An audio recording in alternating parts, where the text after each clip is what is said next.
Quelles sont les 4 grandes catégories de compétences que vous devez avoir en tant que community manager? C'est ce que je vous propose de voir dans cette vidéo.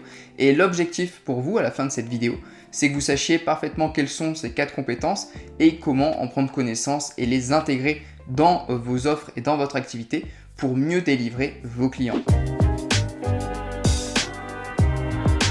Salut les CM, moi c'est Aurélien et j'aide les community managers freelance à développer leur expertise sur les réseaux sociaux, à créer leur offre, fixer leurs tarifs, trouver des clients, vendre leur offre et fidéliser leurs clients sur le long terme pour créer une activité pérenne dans laquelle ils se sentent bien et qui leur permette de vivre la vie qu'ils souhaitent réellement. Donc si aujourd'hui toi devant cette vidéo c'est ton objectif, je t'invite à t'abonner à cette chaîne YouTube, à activer la cloche des notifications pour ne rater aucune des prochaines vidéos qui pourraient vraiment t'aider dans ton avancée en tant que CM freelance.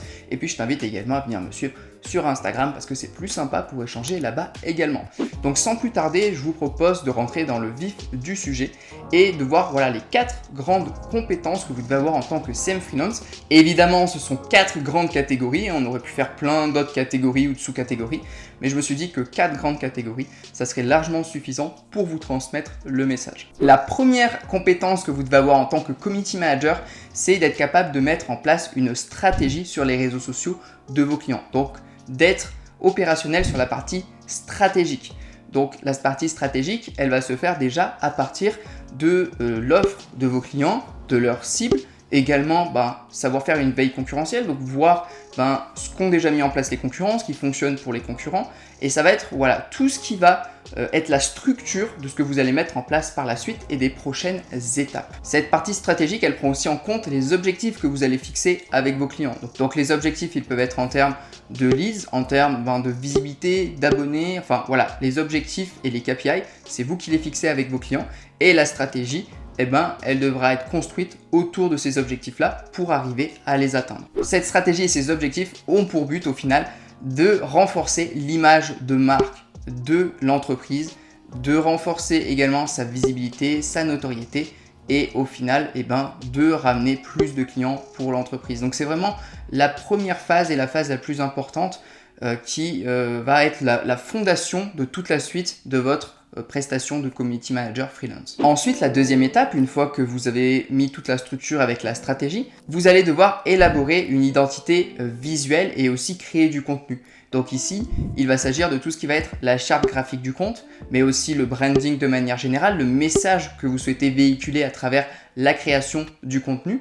Donc là, ça va faire appel à votre compétence, on va dire, créative. Donc que ce soit la création du contenu ou la vision globale que vous avez de l'entreprise et que vous avez envie de projeter. Donc l'idée ici, ça va être de faire une belle vitrine pour les réseaux sociaux de vos clients et vraiment mettre l'image de marque en avant grâce à l'identité visuelle et grâce également aux publications. Les publications, évidemment, ce ne sont pas que la partie visuelle, la partie esthétique. Il va aussi y avoir une partie copywriting, donc savoir comment structurer les descriptions de vos publications, par exemple si vous êtes sur Instagram.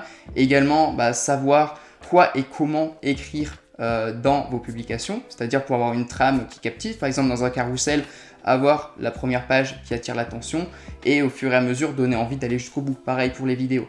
Donc voilà, ça va être de savoir faire du contenu qui captive, donc autant être calé sur la partie tout ce qui va être écriture en elle-même, rédaction, copywriting, mais également sur la partie visuelle, que ce soit vidéo, photo, le graphisme, le design, tout ça.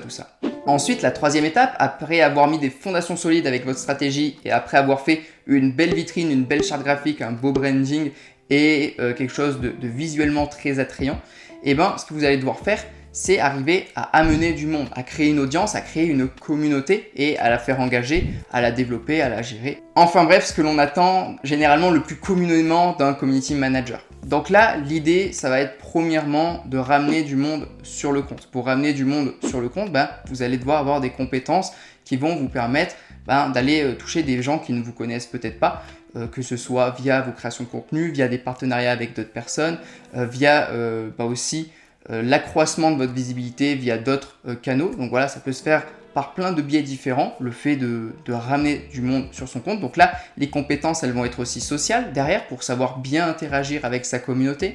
Donc il y a pas mal de choses à savoir pour créer une audience, l'engager, communiquer avec. Vous allez aussi devoir avoir, voilà, comme je disais, les compétences sociales pour être capable de bien interagir avec, que ce soit dans les commentaires ou les messages privés.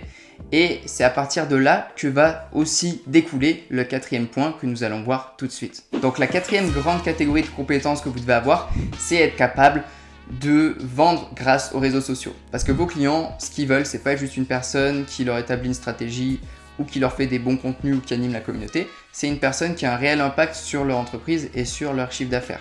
Donc en fait, cette quatrième catégorie, c'est celle que la plupart des CM malheureusement maîtrisent le moins bien. Et c'est pour ça qu'ils ont du mal aussi à augmenter leurs tarifs et à garder les gens et bien vivre de leur activité, à garder leurs clients sur du long terme. C'est parce qu'ils n'ont pas cet impact suffisant lié au fait de savoir vendre grâce aux réseaux sociaux. Donc là, tout à l'heure, on parlait de créer une communauté, d'engager avec elle, messages privés, commentaires, stories, tout ça. Mais là où s'arrête la plupart des CM, c'est qu'ils vont juste lancer une discussion, répondre un peu aux commentaires, aux réponses de leur communauté, mais ils vont pas pousser ça plus vers la vente. Donc leurs clients, ils peuvent se dire mes réseaux sociaux c'est bien, ils tournent bien, la personne s'en occupe bien, mais je vois pas d'impact sur mon chiffre d'affaires et sur mon entreprise. Et la différence entre un excellent CM et un CM lambda, ça va être ici qu'elle se passe. C'est surtout au niveau de l'excellent CM, il sait comment convertir en client, et le CM lambda, il se contente juste de répondre aux questions et il cherche pas à aller plus loin. Donc vraiment ici, vos compétences, ça va être, par exemple, si vous travaillez avec des e-commerce, ça va être d'arriver à travailler par exemple avec des influenceurs pour ramener un maximum de monde sur la boutique en ligne et vendre les produits et faire la promotion des produits grâce aux influenceurs. Si vous travaillez avec des coachs, des prestataires de services, ça va être de leur apporter des leads. Donc moi, je travaille beaucoup avec ce genre d'avatar là client. Donc le but, ça va être de créer des connexions et des conversations en message privé grâce aux stories ou aux posts. Et une fois en message privé, on redirige soit vers un Calendly, donc une réservation d'appel, si le coach, le prestataire en question vend par appel, soit vers une liste email si on capture des listes email avec ce client-là. Ça, c'est vraiment l'objectif pour qu'il y ait un retour sur investissement par rapport à votre prestation.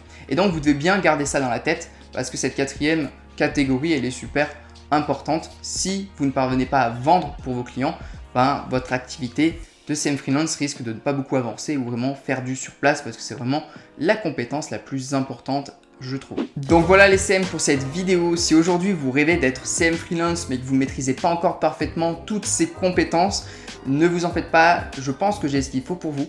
Dans la description de cette vidéo, j'ai créé pour vous une formation offerte dans laquelle je vous explique comment bien créer vos offres, comment fixer vos tarifs, comment trouver vos clients, vendre vos offres et vraiment faire décoller votre activité de CM Freelance et l'amener sur le bon chemin. Donc c'est offert, c'est dans la description, n'hésitez pas, c'est pour vous, c'est cadeau. Également, je vous invite à vous abonner à la chaîne YouTube, à activer la cloche des notifications si ce n'est pas déjà fait pour ne rater aucune des prochaines vidéos et puis à venir me suivre sur Instagram également, comme ça on peut interagir là-bas et vous pouvez me poser vos questions. D'ailleurs, si vous avez des questions, vous pouvez aussi les poser dans les commentaires, lâchez un petit pouce bleu. D'ici là, portez-vous bien, ciao!